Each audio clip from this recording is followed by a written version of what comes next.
That's all good. Here with Kevin Enright, and he's a cigar box guitar aficionado, builder, player. Yeah, you do it all. Thanks, Joe. So, yeah.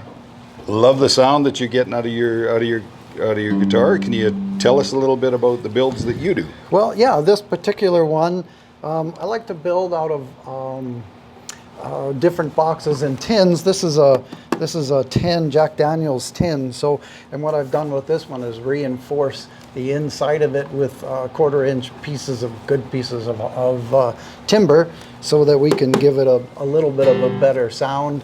They're through necks. So the string is attached to the other end of the neck. There's no truss rod in the neck. We only have 3 strings, so we don't have to worry too much about a bow in the neck unless we go too heavy a gauge, but we're good there. The pickups on this is called a Delta Blues pickup, and it's a humbucker style on that pickup. Yeah, and just all handmade. Everything's carved by hand. Classic style headstock there. And 3 strings, pretty 3 strings pretty tuned, common for what you do, G, D, and G. So 1, 5, 1. You can drop it or bring it up to A, drop it down to E, put different gauge strings on there and do different things. So yeah. Cool. Do you use a steel slide with yours ever, or is that? I don't use a slide too much simply because that's just not where I go. I'm more of a singer-songwriter, kind of folk kind of guy. Yeah. So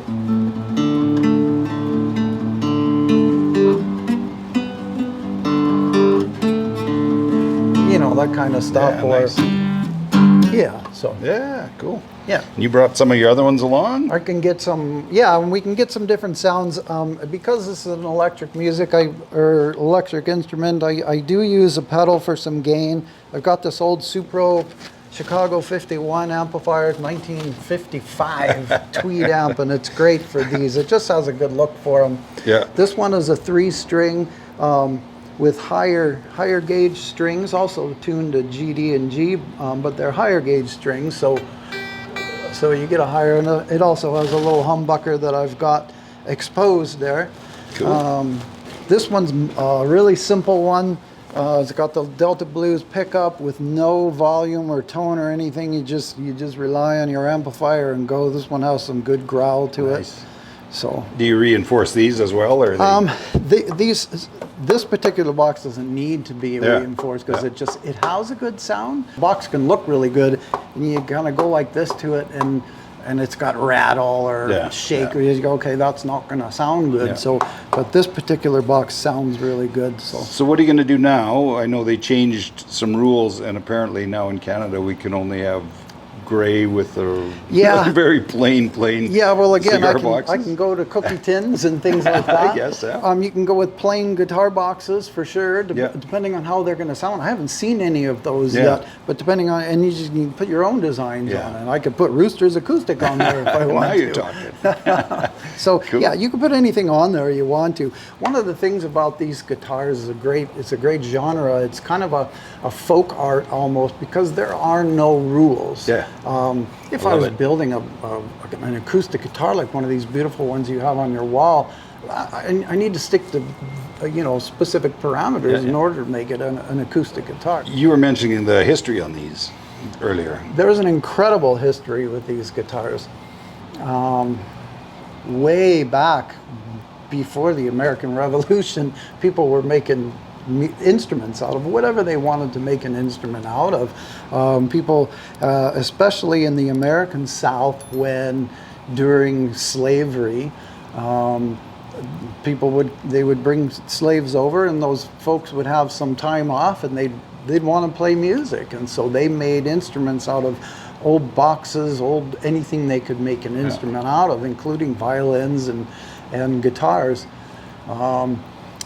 Over the past about 20 to 30 years, especially in the American South, it's had a real huge kind of resurgence. So it's a big thing. Yeah. There's tons of makers and festivals and things that happen, and so Yeah, it's a great genre because again there are no rules, and if somebody, you know, if I have something posted online, says look what I did with this, and somebody writes in and says that's you can't do, of course I can do it. Look, I just did it. I'm not stuck in the Nice. parameter, Nice. and so Cool. So Well, that's what's so fun. We're gonna about get you playing. We're gonna get some of your music and Okay. some of your originals. Are you gonna do some originals for us? I might do some originals. We'll see what I got.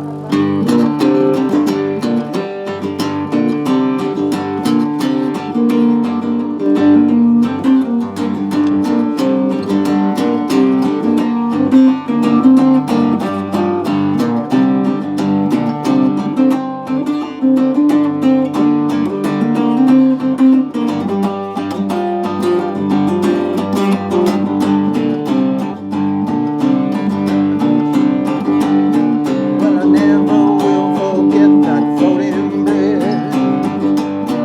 Yeah, I never will forget that floating bridge. Yeah, I never will forget that old floating bridge. Tell me 5 minutes underwater when I was here. But when I was going down the throat of my hand. Yeah, when I was going down the throat of my hand. Well, when I was going down the throat of my hands. Oh, please, please take me on dry land. Well, they carried me out the water and they laid me on the bank. Yeah, they carried me out the water and they laid me on the bank. Well, they carried me out the water, laid me on the bank. Don't like all that muddy water I had drank.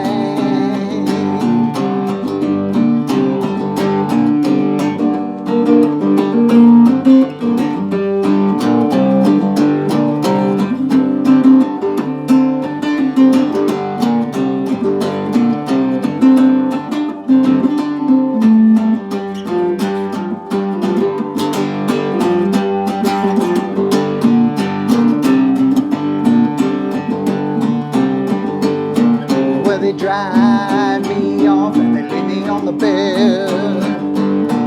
Yeah, they dried me off and they laid me on the bed.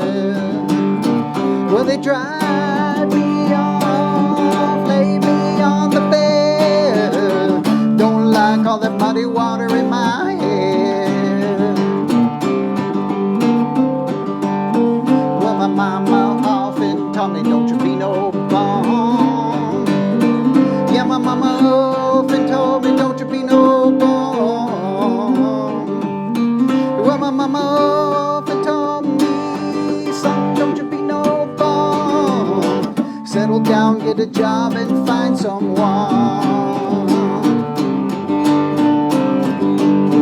Well, I never will forget that floating bridge. Yeah, I never will forget that floating bridge. Well, I never will forget that old floating bridge. Tell me 5 minutes underwater when I was here. Tell me 5 minutes underwater when I was here. Tell me 5 minutes underwater when I was here.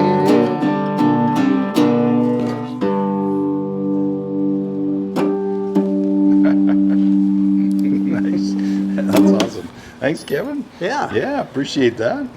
We're gonna put you on the street here. I think we're gonna do a little street performing. Do a little bit there. Yeah. Okay. Maybe make some money. Cool. Thank you. Only a river gonna make things right. Only a river gonna make things right.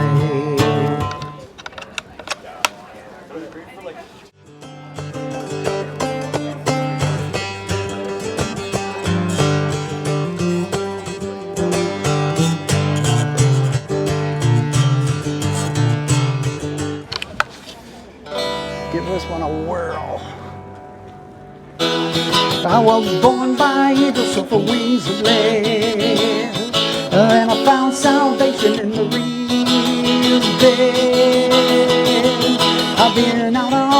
are just a doing time. They're searching through the food code and they're looking for a sign. I'll give you this one. This isn't one of yours. No, it's not. No, this is billed from a guy in Lethbridge, a gentleman that's been doing a few for us. So if it's okay with you, Yeah. Get Oh, you to- sorry. Oh, give her a go. I got technical difficulties. Sorry about that. Yeah, let me grab Yeah, a we'll slide. need to tune it up and stuff. I'm gonna hand that to you. Okay. You swap-a-roo. And I was mistreated. Woo! I don't mind dying.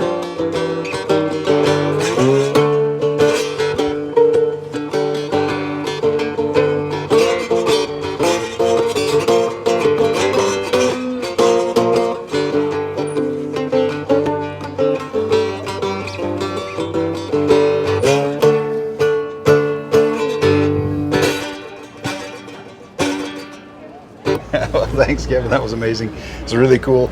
Nice to hear these actually played well. You do a great job. I mean, it's fantastic. Thanks, Joel. Yeah, you can tell Yeah. you've been doing it for a while. Thanks for having me. It's a fun thing to do, and yeah, Always a pleasure. yeah. Thanks, Joel. You bet. Cheers. Yeah, appreciate it.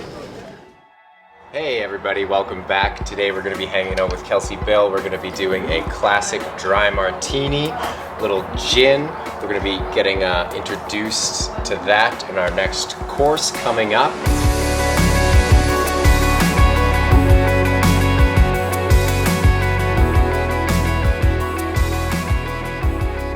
So Kelsey, mix it away. All right. Uh-huh. I thought I would make us a couple classic dry gin martinis tonight. We have this beautiful craft gin from BC we are going to test out with lots of high spirit focus-based cocktails. I like to build it in the glass before we add our ice. We don't want to over dilute it too quickly. Do 2.5 ounces of gin. And what's the difference between shaking and stirring? Well, stirring is best for basically high proof cocktails that are very spirit forward. Anything where you don't want to mix up the flavor and dilute it too much.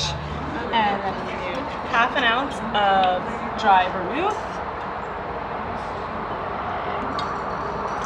So stirring is best for martinis, Negronis, Manhattans, old fashions, anything that is heavy on the booze side. So I like to add a couple or a few dashes in this case for 2 of orange bitters.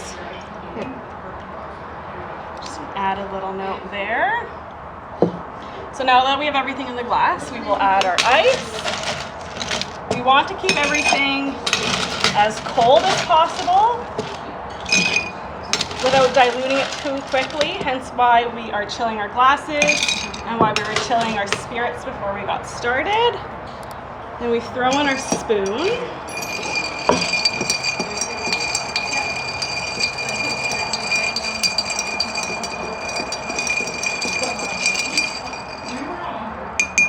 Got everything nice and incorporated there.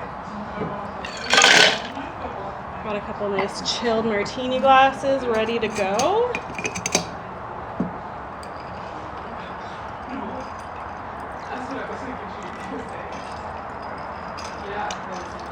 Oh, those look delicious already. It'll be nice and cold on this hot day.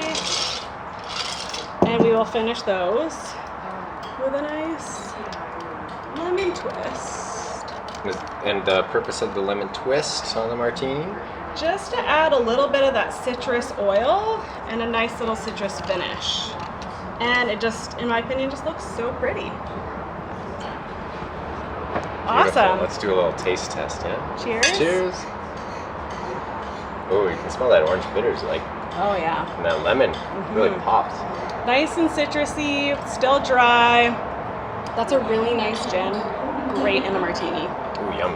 Yeah. It is. Perfect. Wanna So- have another sip?